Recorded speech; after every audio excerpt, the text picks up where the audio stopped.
แกงออมจีนของแต่แกงออมในอุดมคติหน้าตามันจะประมาณเนี้ยครับเนาะบ่เจว่าหน้าตามันจะประมาณนี้แต่มันต้องเป็นแบบนี้จะนี่เท่านั้นบ่เจว่าน้ำจืดน้ำจางบ่ต้มจืดนั่นแต่ก็บ่เจแกงออมเก่าน้ำมันต้องเข้มข้นเจ้มจนจะนี่ก่อนถึงจะฮ้องว่าแกงออมเมียงมาแล้วก็อันนี้แต่จะเป็นพริกเป็นเคียงมันนะมันก็จะมีพริกแห้งข่าจะไคร้หอมเตี้ยมหอมแดงขมิ้นแล้วก็ดีปีมาแคนแกนหอมป้อมแล้วก็กะปิน้ำกะปิสักเกิงจ้อนก็ได้น่ะตำซุนกันนะกำนั้นเฮาจะเอาพริกเอาเคียงน่ะลงไปคั่วให้กำก่อนแล้วก็จะเอาจีนที่เฮาเตรียมไว้จะเป็นจีนงัวจีนควายจีนไก่จีนหยังก็ได้เอาก็จะคั่วจะพัดไปสักจำลำให้จีนมาเซ็ตตัวนะแล้วก็เฮาจะย้ายมาออมมาตุ๋นมาออมในหม้อดินเผานี่แต่ถ้าว่าคนใดบ่มีหม้อดินเผาจะนี่ก็ออมตุ๋นในกระทะในหม้อคางเมียนเดิมได้เลยแต่ว่าถ้ามีหม้อดินเผาจะนี่ก็ดีน้อยเนาะเฮาบ่ต้องได้สนใจอย่างมันเอาตั้งลาไว้หั่นนะแล้วก็มันจะบ่เปลียงแก๊สโดยแต่เปลียงทานเนาะ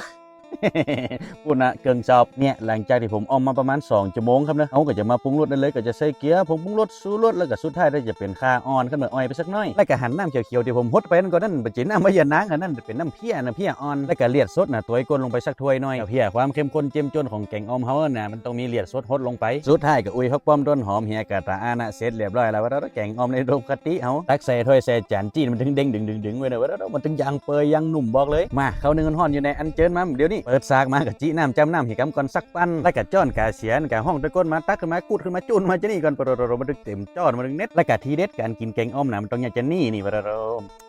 เหมาะนะวันนี้ว่าจะบอแล้วนะเอาให้น้อยวันมาสักโบกเสลผมเนาะไล่เลียดไล่ล้มให้น้อย